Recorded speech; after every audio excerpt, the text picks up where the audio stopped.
রাজনৈতিক সচেতন সকল নাগরিকের দৃষ্টি এখন লন্ডনে, আর কয়েক ঘন্টা পর লন্ডনে হতে যাচ্ছে এক যুগান্তকারী বৈঠক। এই বৈঠকেই হয়তো বাংলাদেশের বর্তমান রাজনৈতিক হিসেব নিকেশ পাল্টে যেতে পারে। রাজনীতিতে নতুন মাত্রা যোগ হওয়ার সম্ভাবনা রয়েছে। অন্তর্বর্তী সরকারের প্রধান উপদেষ্টা ডক্টর মোহাম্মদ ইউনূসের সাথে বিএনপির ভারপ্রাপ্ত চেয়ারম্যান তারেক রহমানের বৈঠক আগামীকাল শুক্রবার জুম্মার দিনে অনুষ্ঠিত হতে যাচ্ছে। বিষয়টি শুধু রাজনীতিতেই টক অব দ্য টাউন নয়, বাংলাদেশের প্রতিটি বাজার এবং গ্রামের চায়ের আড্ডায় একমাত্র আলোচনার বিষয় হচ্ছে এই বৈঠক।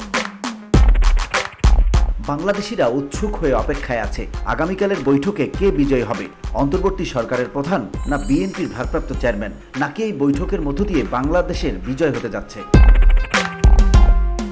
বাংলাদেশের অনেক সুশীল এবং মধ্যবিত্ত শকুন দৃষ্টিতে অপেক্ষায় আছেন অন্তর্বর্তী সরকার প্রধান ব্রিটিশ প্রধানমন্ত্রীর সাক্ষাৎ পেল কিনা তাদের একমাত্র দৃষ্টি ডক্টর ইউনূস এবং তারেক রহমানের বৈঠক।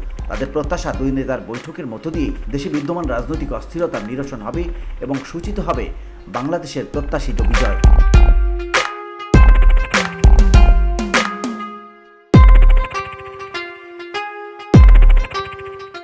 2024 সালের 5 আগস্ট আওয়ামী ফ্যাসিস্ট সরকারের বিরুদ্ধে গণ অভ্যুত্থান হয়। অভ্যুত্থানের কয়েকদিনের মধ্যে রাজনৈতিক সংকট দেখা দেয়। কোটা বিরোধী আন্দোলনের নেতারা মনে করতে থাকেন তাদের আন্দোলনের কারণেই এই বিজয়।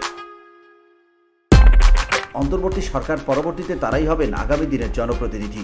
90 পরবর্তী থেকে দেশে যে কোনো অভ্যুত্থান ঘটলেই জামায়াত তার হক দাবিদার মনে করে। এবারও জামায়াত নেতারা মনে করেন জাতীয় এবং আন্তর্জাতিকভাবে এই সফল আন্দোলনে তাদের ভূমিকাই মুখ্য। এ কারণে তাদের ভেতরে বিশ্বাস জন্মায় অন্তর্বর্তী সরকার পরবর্তী দেশ পরিচালনার হক অধিকার তাদেরই। কিন্তু তারা কেউ একবারও ভেবে দেখেননি বাংলাদেশের রাজনৈতিক খেলায় একজন মেসি আছে। তিনি বাংলাদেশের রাজনীতির সকল হিসেব নিকেশ পাল্টে দিতে পারেন। বাংলাদেশের রাজনীতির মেসি হচ্ছেন বাংলাদেশ জাতীয়তাবাদী দলের চেয়ারপারসন বেগম খালেদা জিয়া। বেশ কিছুদিন ধরেই বিএনপি এবং অন্তর্বর্তী সরকার পরস্পর বিপরীতমুখী অবস্থানে, বিশেষ করে নির্বাচন ইস্যুতে। অন্তর্বর্তী সরকার গঠনের শুরুতেই বিএনপি 3 মাসের মধ্যে নির্বাচন দাবি করে বসে। এ নিয়ে জনমনে সংশয় দেখা দেয়। কিন্তু অতীতে প্রত্যেক অস্থায়ী বা অন্তর্বর্তী সরকার দায়িত্ব লাভের 3 মাসের মধ্যে নির্বাচন দিয়েছে এবং নির্বাচিত সরকারের কাছে দায়িত্ব হস্তান্তর করেছে। এই চলমান প্রক্রিয়ার প্রথম ব্যত্যয় ঘটায় মঈন ফখরুদ্দিন যৌথ সরকার। তারা টানা 2 বছর সরকার পরিচালনা করে এবং একটা অস্বচ্ছ নির্বাচন অনুষ্ঠিত করে, যার পরবর্তী ইতিহাস হচ্ছে আওয়ামী ফ্যাসিস্ট সরকারের উপহার। বিএনপি পরবর্তীতে 3 মাসের দাবি থেকে সরে আসে। তাদের বর্তমান চাওয়া হচ্ছে 2025 সালের ডিসেম্বরে নির্বাচন দিতে হবে। কিন্তু অন্যান্য দলের মধ্যে এনসিপির দাবি সংস্কার এবং আওয়ামী ফ্যাসিস্টদের বিচার শেষে নির্বাচন দেয়ার। জামায়াত ইসলামী শক্তির ভারসাম্য অনুযায়ী এক এক সময় এক এক কথা বলেন। তবে বিএনপির সাথে সিপিবি, জাসদ, বাসদ সহ বেশ কয়েকটি বাম এবং দক্ষিণপন্থী দল ডিসেম্বরের মধ্যে নির্বাচন দাবি করে আসছে।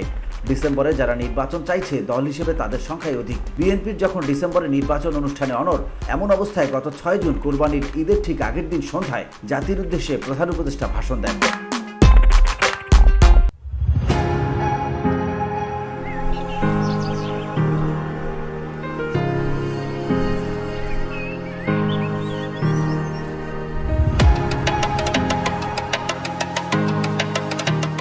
সেই ভাষণে এপ্রিলের প্রথম ভাগে নির্বাচনের ঘোষণা দেন প্রধান উপদেষ্টা। তিনি জাতির উদ্দেশ্যে ভাষণের পরপরই রাতে স্থায়ী কমিটির বৈঠক ডাকে বিএনপি। সরকারের এই ঘোষণার কড়া প্রতিক্রিয়া জানায় দলটি। সেখানে দলটির পক্ষ থেকে এপ্রিলে নির্বাচনের বিষয়ে আপত্তির কথা জানানো হয়। ভারপ্রাপ্ত চেয়ারম্যান তারেক রহমানও লন্ডন থেকে ঘোষণা দেন আগামী ডিসেম্বরের মধ্যেই জাতীয় নির্বাচন হতে হবে। নির্বাচন নিয়ে দুপক্ষের অবস্থান একেবারে ইউটার্ন। বিএনপি ঘোষণা দিয়ে বসে ঈদের পর নতুন কর্মসূচি দিতে যাচ্ছে। এইরকম টানটান অবস্থায় দলের হাল ধরেন বেগম খালেদা জিয়া। দলের স্থায়ী কমিটির সদস্যদের সাথে তার বাসভবনে কথা বলেন। তিনি তার দলের লোকদের হয়তো বলেছেন সরকারের সাথে মুখোমুখি অবস্থানে যাওয়া ঠিক হবে না। মারমুখী আন্দোলনের সংঘাত বাড়বে এবং নির্বাচন বিলম্ব হবে, যা কোনো কোনো পক্ষ চাইছে, কিংবা তৃতীয় পক্ষ এ থেকে সুবিধা নিতে পারে।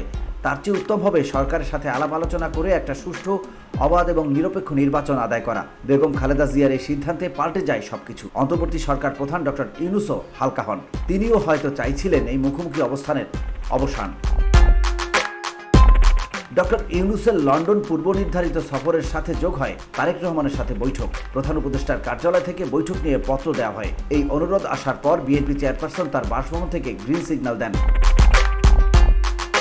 এরপর পরে স্থায়ী কমিটির সভা অনুষ্ঠিত হয়। সভায় বিএনপির ভারপ্রাপ্ত চেয়ারম্যান তারেক রহমান ভার্চুয়ালি যুক্ত হন। ওই সভায় সিদ্ধান্ত হয় বিএনপির ভারপ্রাপ্ত চেয়ারম্যান তারেক রহমান প্রধান উপদেষ্টার সাথে বৈঠকে বসবেন।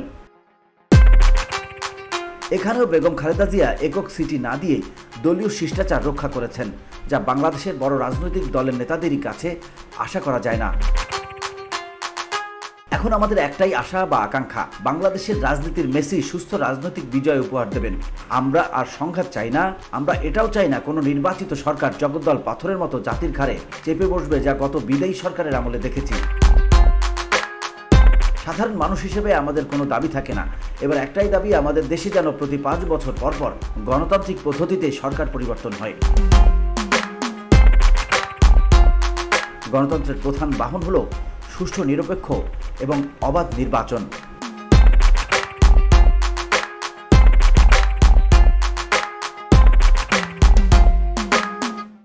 VOD Bangla news desk.